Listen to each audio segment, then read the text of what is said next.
Hello friends, आप सभी को अपने यूट्यूब चैनल एक्सप्रेस इजाज़त पर स्वागत है। आज हम इस वीडियो में रेलवे एनटीपीसी एग्जाम जो कि 12 जून थर्ड शिफ्ट का पूर्ण हो चुका है, तो चलिए इसके सभी क्वेश्चनों को हम लोग देख लेते हैं। उससे पहले यदि आप मेरे चैनल पर न्यू हैं तो आप लोग चैनल को सब्सक्राइब अवश्य कर लें, क्योंकि जब भी मैं इस वीडियो लाए आप लोग को तुरंत से मिल जाए। यहाँ पर आज क्वेश्चन पूछा गया था, राष्ट्रीय मतदाता दिवस का थीम क्या था। तो इसका थीम था मतदान से बढ़कर कुछ नहीं है, मैं निश्चित रूप से मतदान करूंगा। या फिर इसी को यहाँ पे बोला गया था, वोट जैसा कुछ नहीं, वोट जरूर डालेंगे हम। यानी इसका जो थीम रहा था, nothing like voting, I vote for sure. इसका एक करेक्ट आंसर हो जाएगा। यहाँ पे देख लेते हैं इसके बारे में। 15वां राष्ट्रीय मतदाता दिवस जो कि 25 जनवरी 2025 को मनाया जाएगा, जो भारत निर्वाचन आयोग के 75 वर्ष पूरे होने का एक प्रतीक है। यहाँ पर नेक्स्ट क्वेश्चन पूछा गया था, अमन, औस तथा बोरो किस फसल से संबंधित है। तो असम, पश्चिम बंगाल और उड़ीसा जैसे राज्यों में एक वर्ष में धान की 3 फसलें उगाई जाती है। ये औस, अमन और बोरे हैं। तो इसका करेक्ट आंसर चावल के 3 किस्में, तो आप लोग यहाँ पे चावल करेक्ट आंसर हो जाएगा। अगला क्वेश्चन पूछा गया था, अनुच्छेद 188 किससे संबंधित है। तो ये अनुच्छेद 188 जो है भारतीय संविधान में राज्य की विधानसभा या विधान परिषद के सदस्यों की शपथ या प्रतिज्ञान से संबंधित है। तो इसका यहाँ पे राज्य विधानसभा या विधान परिषद के सदस्यों के शपथ से संबंधित है, जिसका एक करेक्ट आंसर हो जाएगा। देख लेते हैं यहाँ पे जो अनुच्छेद 178 है, ये भी काफ़ी बार पूछ लिया गया है। ये भारतीय संविधान में राज्य की विधानसभा के अध्यक्ष यानी स्पीकर और उपाध्यक्ष यानी डिप्यूटी स्पीकर के चुनाव से संबंधित है। इसके अनुसार प्रत्येक राज्य की विधानसभा अपने 2 सदस्यों को अध्यक्ष और उपाध्यक्ष चुनेगी, और जब भी ये पद रिक्त होते हैं तब नए अध्यक्ष या उपाध्यक्ष चुना जाएगा। अब नेक्स्ट क्वेश्चन पूछा गया था, मौर्य साम्राज्य के किस राजा ने अपने पुत्रों को बौद्ध धर्म का प्रचार करने के लिए श्रीलंका भेजा था। तो मौर्य साम्राज्य के सम्राट अशोक ने अपने पुत्र महेंद्र और अपनी पुत्री संघमित्रा को बौद्ध धर्म का प्रचार करने के लिए श्रीलंका भेजा था। तो पूछा गया था, मौर्य साम्राज्य के किस राजा ने अपने पुत्र को महेंद्र को भेजा था। तो आप लोग का यहाँ पे महेंद्र करेक्ट आंसर हो जाएगा। अगर पुत्री पूछता तो संघमित्रा इसका होता है आंसर, लेकिन यहाँ पे पूछा गया था पुत्र के बारे में, इसलिए आप लोग का महेंद्र इसका करेक्ट आंसर है। यहाँ पे नेक्स्ट क्वेश्चन पूछा गया था, अजमेर में अरावली पर्वत से कौन सी नदी निकलती है। तो अजमेर में अरावली पर्वत से निकलने वाली प्रमुख नदियाँ लूनी है। तो आप लोग यहाँ पे लूनी करेक्ट आंसर हो जाएगा। इस नदी का उद्गम अजमेर जिले के नागगढ़ पहाड़ी यानी अरावली पर्वत के पश्चिम ढलानों से होता है। यहाँ से जहाँ इसे शुरुआत में सागरमती के नाम से जाना जाता है। लूनी नदी राजस्थान और गुजरात से होते हुए कच्छ के रण में जाकर विलुप्त हो जाती है, यानी यहाँ पे कच्छ के रण में जाकर लूनी नदी समाप्त हो जाती है। यहाँ पे नेक्स्ट क्वेश्चन पूछा गया था, साबरमती नदी को और किस नाम से जाना जाता है। तो साबरमती नदी को प्राचीन काल में भोगवा कहा जाता है, या और भी इसे स्रोभ्रमती भी बोला जाता है। तो आप लोग को ऑप्शन में भोगवा दिया गया था, इसलिए आप लोग का भोगवा करेक्ट आंसर हो जाएगा। इसके अलावा इसे गिरिकर्णिका भी कहा जाता है, भी आप लोग ध्यान रखिएगा। यहाँ से देख लेते हैं और भी कुछ नदी को प्राचीन नाम, जैसे सतलज को शतुर्दी बोला जाता है, ब्यास को बिपाशा बोला जाता है, झेलम को वितस्ता बोला जाता है, चिनाब को आस्किनी या चंद्रभागा बोला जाता है, गंडक को सदानीरा बोला जाता है, घाघरा को कर्णपाली बोला जाता है। ये भी आप लोग ध्यान रखिएगा, हो सकता है यहाँ से आप लोग को अगले शिफ्ट में क्वेश्चन पूछ लिया जाए। या फिर नेक्स्ट क्वेश्चन पूछा गया था, कोप 23 यानी UNFCCC का 30वां जलवायु परिवर्तन सम्मेलन का आयोजन कहाँ किया जाएगा। तो ब्राजील में किया जाएगा। तो आप लोग यहाँ पे ब्राजील करेक्ट आंसर हो जाएगा, क्योंकि ब्राजील के बेलम शहर में किया जाएगा। मुख्य आयोजन 10 से 21 नवंबर 2025 तक चलेगा, ये भी आप लोग ध्यान रखिएगा। यहाँ पे अगला क्वेश्चन पूछा गया था, पर्वत शिरोमणि भगत सिंह केसरी पुस्तक के लेखक कौन है। तो पत्रकार मदन मोहन सती हैं। तो आप लोग का मदन मोहन सती इसका करेक्ट आंसर हो जाएगा। यहाँ पे अगला क्वेश्चन पूछा गया था, राष्ट्रीय मानव अधिकार आयोग के अध्यक्ष की नियुक्ति किसके द्वारा की जाती है।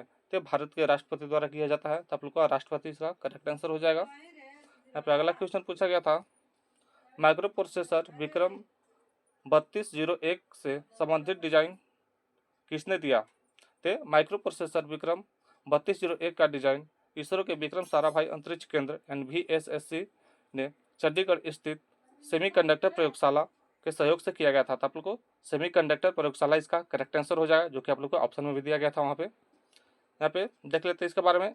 उसके अलावा यहाँ पे एक और क्वेश्चन पूछा गया था, संगम साहित्य के कथा ग्रंथों को किस नाम से जाना जाता है।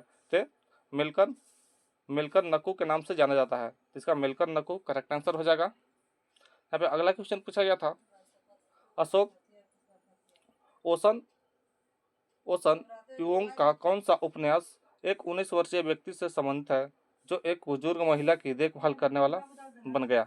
तो ओशन वोंग का उपन्यास on earth we are briefly gorgeous है। तो आप लोग का earth we are briefly gorgeous इसका करेक्ट आंसर हो जाएगा, जो कि एक युवा व्यक्ति लिटिल लिटिल डॉग की कहानी है जो अपनी माँ और दादी की देखभाल करता है। तो इसका correct answer earth we are briefly gorgeous इसका करेक्ट आंसर है। यहाँ पे अगला क्वेश्चन पूछा गया था, किसी विद्युत परिपथ के प्रतिरोध को परिवर्तित करने के लिए किस युक्ति का उपयोग किया जाता है?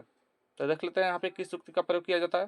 तो रियोस्टेट या परिवर्तित प्रतिरोध का उपयोग किया जाता है। तो इन दोनों में से जो आप लोग को ऑप्शन दिया गया होगा वो करेक्ट आंसर हो जाएगा। यहाँ पे अगला क्वेश्चन पूछा गया था, भारत का 2025 में बेरोजगारी दर कितना रहा था? तो भारत में अप्रैल 2025 का आधिकारिक बेरोजगारी दर 15 वर्ष और उससे अधिक आयु के व्यक्तियों के लिए 5.1% रहा था। तो आप लोग का 5.1% बेरोजगारी दर करेक्ट आंसर हो जाएगा। और भी देख लेते हैं यहाँ से, जो शहरी क्षेत्रों में यह दर 6.5% था और ग्रामीण क्षेत्रों में 4.5% थी। ये भी आप लोग ध्यान रखिएगा। और युवाओं जिसे 15 से 29 वर्ष के लिए राष्ट्रीय स्तर पर बेरोजगारी दर 13.8% थी। ये भी आप लोग ध्यान रखिएगा। यहाँ पर नेक्स्ट क्वेश्चन पूछा गया था, कच्छ किस जिला में स्थित है? तो कच्छ भारत के गुजरात जिला में स्थित है। यह गुजरात का सबसे बड़ा जिला है और इसका मुख्यालय भुज है। तो इसका गुजरात करेक्ट आंसर हो जाएगा। यहाँ पे अगला क्वेश्चन पूछा गया था, दिल्ली में जो 25 पर्यावरण सम्मेलन का उद्घाटन किसने किया था? तो भारत के राष्ट्रपति श्रीमती द्रौपदी मुर्मू ने किए थे। तो इसका द्रौपदी मुर्मू करेक्ट आंसर हो जाएगा। यहाँ पे अगला क्वेश्चन पूछा गया था, गुजरात में दुर्गा पूजा में कौन सा नृत्य किया जाता है? तो गुजरात में दुर्गा पूजा के अवसर पर गरबा और डांडिया नृत्य किया जाता है। ये दोनों नृत्य नवरात्रि के त्यौहार के दौरान बड़ी उत्साह और भक्ति के साथ किए जाते हैं, जो गुजरात की सांस्कृतिक पहचान है। इसका करेक्ट आंसर गरबा और डांडिया हो जाएगा। यहाँ पे अगला क्वेश्चन पूछा गया था, भारत में किस अवधि को स्थिर जनसंख्या वृद्धि अवधि कहा जाता है? तो भारत में 1921 से 1991 की अवधि को स्थिर जनसंख्या वृद्धि की अवधि कहा जाता है, यानी period of steady population growth कहा जाता है।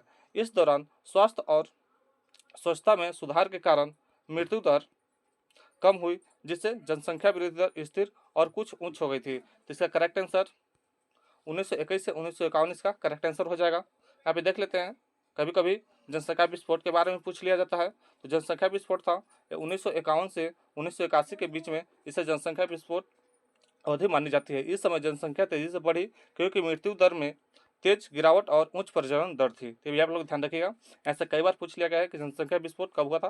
तो 1951 से 1981 के बीच की अवधि को हम लोग जनसंख्या विस्फोट कहते हैं। यहाँ पे अगला क्वेश्चन पूछा गया था, मोहनजोदड़ो में किस जानवर की नक्काशी मिलती है? तो मोहनजोदड़ो में पत्थर के मोहरे पर कई जानवरों की नक्काशी मिलती है, जिसे वृषभ या सांड, एक सिंह जैसे आकृति और अन्य पशु मिलते हैं। यहाँ पे आप लोग का एक सिंघा दिया गया था, तो आप लोग का एक सिंह वाला गैंडा इसका करेक्ट आंसर हो जाएगा। देख लेते हैं इसके बारे में थोड़ा सा और है, विशेष रूप से मुहरे पर एक सिंह वाले पशु की नक्काशी यहाँ पे बहुत प्रसिद्ध थी। तो आप लोग का एक सिंह वाला गैंडा यहाँ पे करेक्ट आंसर हो जाएगा। यहाँ पे अगला क्वेश्चन पूछा गया था, प्रधानमंत्री मोदी मार्च 2025 में किस देश की राष्ट्रीय दिवस समारोह में वहां पे यात्रा किए थे? तो प्रधानमंत्री श्री नरेंद्र मोदी मॉरिशस गणराज्य के 57वें राष्ट्रीय दिवस समारोह में मुख्य अतिथि के रूप में शामिल हुए थे। तो आप लोग यहाँ पे मॉरिशस गणराज्य करेक्ट आंसर हो जाएगा। अगला क्वेश्चन पूछा गया था, 1602 में किस कंपनी की स्थापना की गई थी? 1602 में डच ईस्ट इंडिया कंपनी की स्थापना की गई थी। इसे ही वेरेनिग्रे ओस्ट इंडिया कंपनी भी कहते हैं। तो आप लोग का यहाँ पे Dutch east India company correct answer हो जाएगा। और भी देख लेते हैं, इसका जो स्थापना हुआ था, यह एक व्यापारिक कंपनी थी जो नीदरलैंड में स्थापित हुई थी। यहाँ पे अगला क्वेश्चन पूछा गया था, भारत सरकार का विनिमय निवेश कौन कंट्रोल करता है? तो यहाँ पे भारत में विदेशी मुद्रा यानी विनिमय निवेश और संबंधित नियमों को भारतीय रिजर्व बैंक और विदेशी मुद्रा प्रबंधन यानी फेमा, जो कि 1999 के तहत नियंत्रित किया जाता है। तो आप लोग का आरबीआई और फेमा इसका करेक्ट आंसर हो जाएगा। यहाँ पे अगला क्वेश्चन पूछा गया था, भारतीय रिजर्व बैंक के निदेशक का कार्यकाल कितने वर्षों का होता है? तो इनका 4 वर्षों का होता है। भारतीय रिजर्व बैंक के निदेशक का कार्यकाल 4 वर्षों का होता है, तो आप लोग का 4 वर्ष इसका करेक्ट आंसर हो जाएगा। इन निदेशकों को भारत सरकार द्वारा नियुक्त किया जाता है और 4 साल के लिए इन्हें पदभार संभालने को लिए मिलता है इनको। यहाँ पे अगला क्वेश्चन पूछा गया था, 1857 का विद्रोह संबलपुर में किसने नेतृत्व किया था?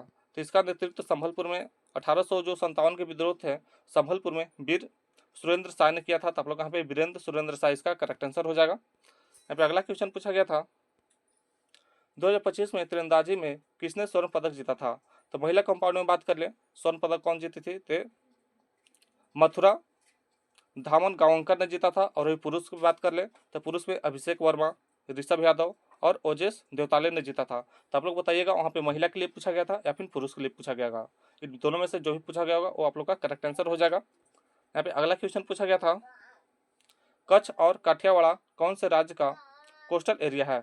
तो गुजरात राज्य के तटीय क्षेत्र जो कोस्टल एरिया है, तो आप लोग का यहाँ पे गुजरात तट करेक्ट आंसर हो जाएगा। यहाँ पे अगला क्वेश्चन पूछा गया था, पित्त नली में रुकावट के कारण कौन सा विकार होता है? तो ये पीलिया हो जाता है हम लोग का, तो यहाँ पे पीलिया करेक्ट आंसर हो जाएगा। तो आज मेरे दोस्तों के द्वारा इतना ही प्रश्न मिल पाया है। अगर मेरा वीडियो अच्छा लगा हो तो आप लोग वीडियो को एक लाइक, और मेरे चैनल पर न्यू है तो आप लोग चैनल को सब्सक्राइब अवश्य कर लें। अपना वीडियो देखने के लिए बहुत बहुत धन्यवाद। तब तक मिलते हैं नेक्स्ट वीडियो में।